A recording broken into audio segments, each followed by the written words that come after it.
안녕하세요. 책과 함께하는 시간입니다. 오늘은 오래된 생각과의 대화, 이하준 교수가 정리한 쇼펜하우어의 고독에 대하여 읽어보겠습니다. 불필요한 희생으로 시간을 허비하지 말라. 쇼펜하우어의 고독. 혼자 밥을 먹고 혼자 영화를 보고 혼자 여행을 한 적이 있는가? 아마도 강변에서 동네 운동장에서 혼자 산책을 하거나 운동을 하는 것에는 큰 부담을 느끼지 않을 것이다. 그런데 혼자 밥 먹기, 혼자 영화 보기, 혼자 여행하기에는 왜 심리적 저항감을 느끼게 되는 걸까? 당신은 이미 그 답을 알고 있다. 한가한 주말 내내 휴대전화가 울리지 않거나 지인으로부터 문자 하나 오지 않을 때 무엇을 느끼는가?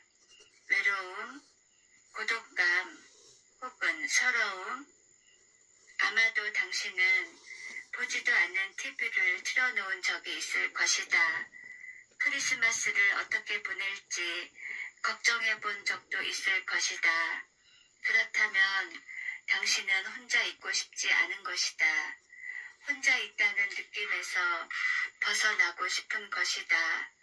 분리되어 있다는 고립감이 싫은 것이다. 이러한 정서의 정체는 바로 외로움이다. 외로움은 관계에서 기인하는 정서 중 하나이다. 만약 지금 당신이 외로움을 느낀다면 당신은 혼자 시간을 견디어내는 내적인 힘이 부족한 것이다. 쉽게 말해 아직 어리다고 할 수 있다. 고독은 관계에서 비롯되는 정서가 아니다. 만약 당신이 취업을 준비하고 있다면 당신은 거대한 사회에 진입한다는 생각에 위축감을 느끼기도 했을 것이며 밤늦게 당신의 원룸으로 돌아가면서 전화를 걸어 친구나 가족과 이야기를 나누기도 했을 것이다. 하지만 취업의 문제는 오직 내 스스로 해결할 수밖에 없다는 무거운 인식, 그리고 오로지 세상에 혼자 서 있는 듯한 강렬한 정서로 인해 당신은 고독을 느꼈을 것이다. 만약 당신이 중년의 남자라면 당신은 아내와의 대화가 줄어들고 자신이 가정 내에서 소외된 것을 느끼던 어느 날, 모처럼 만난 친구들과 거나하게 술 한잔하고 들른 사창가에서 기계적인 섹스를 하고 허무함을 느꼈을 것이다. 당신이 느낀 외로움과 허무함의 실체가 실은 진심 어린 대화를 필요로 했던 것임을 어렴풋이 느끼며 집으로 뚜벅뚜벅 걸어가는 그 먼 길은 당신이 그 언젠가 당신이고자 했던 당신이 아님을 알게 되는 고독의 먼 길이다. 만약 당신이 직장에 다니는 여성이라면 당신은 아부에 능하고 줄을 잘 서는 회사 동료들과의 술자리에서 접대 웃음과 가식적인 칭찬을 늘어놓고 홀로 돌아오는 길에서 쓸쓸함을 느꼈을 것이다. 나만의 목표를 갖고 타인의 평가에 상관없이 나만의 길을 가겠다고 다짐했던 순간이 당신이 만난 고독이다. 이렇듯 완전히 혼자 있다는 근원적 경험이나 당신이 당신을 내면에서 만났을 때 오로지 당신 스스로 홀로 있고 스스로 당신의 삶의 가능성을 선택하고 결정하며 또한 그것을 위해 오직 당신의 힘에 의존해 걸어갈 때 느끼게 되는 실존적 정서가 고독인 것이다. 어떤 이는 고독을 참아내는 유일한 방법이 사랑이라고 설파한다. 오직 사랑만이 고독을 넘어 자기 성장으로 이끌어주는 열쇠라고 호소한다. 과연 그럴까? 사랑의 연대를 통해 인간의 고독을 지워버릴 수 있을까?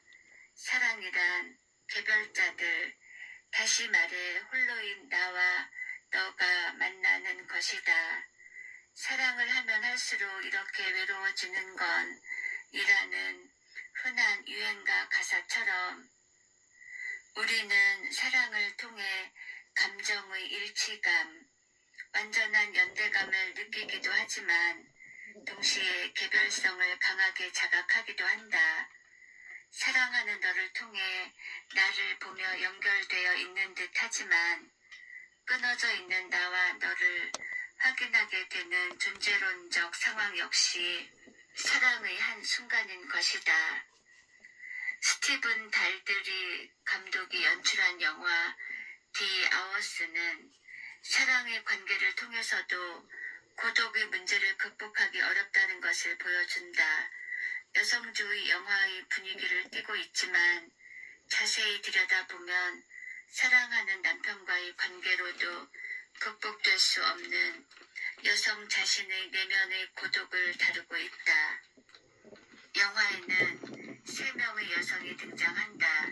1920년대의 버지니아 울프, 1950년대의 가정적인 남편과 아들이 있고 둘째를 임신한 중산층 여인 로라 브라운, 에이즈로 죽어가는 오랜 연인이자 남자친구를 위해 파티를 준비하는 클레 리사가 그들이다.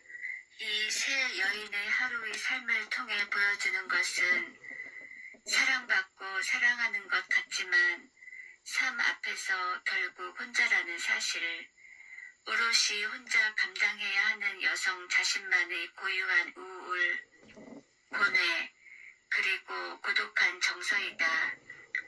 또 어떤 사람들은 술, 마약, 섹스와 같은 좀 더 쉽고 감각적인 즐거움을 통해 고독을 극복하고자 하기도 한다.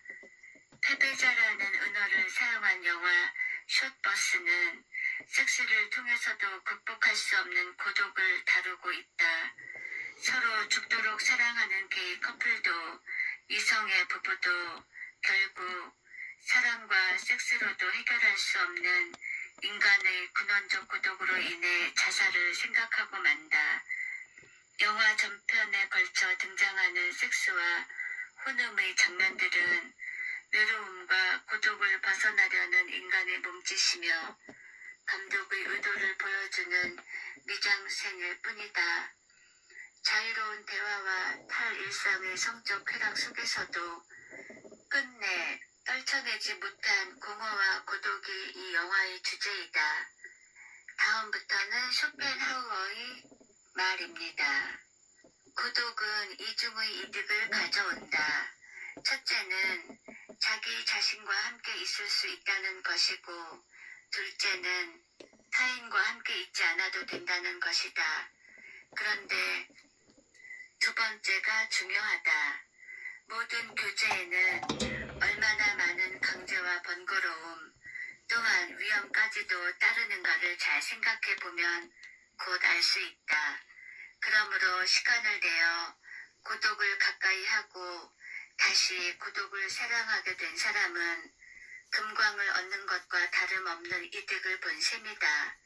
그러나 이것은 모든 사람에게 다 가능한 것은 아니다. 고독은 모든 탁월한 자들의 운명이지만 그들도 때로는 이 고독을 탄식하기도 할 것이다. 그래도 두 가지 재앙 중에서 나은 편이라는 생각에 이것을 택할 것이다.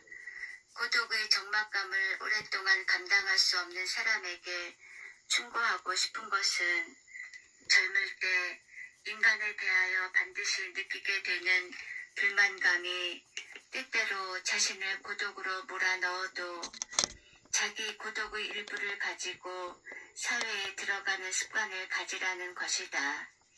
그렇게 하면 그는 사회에서도 어느 정도 고독을 즐길 수 있으며 그가 생각하고 있는 것을 남들에게 전하지 않고 또 남들이 말을 고지고대로 받아들이지 않는다.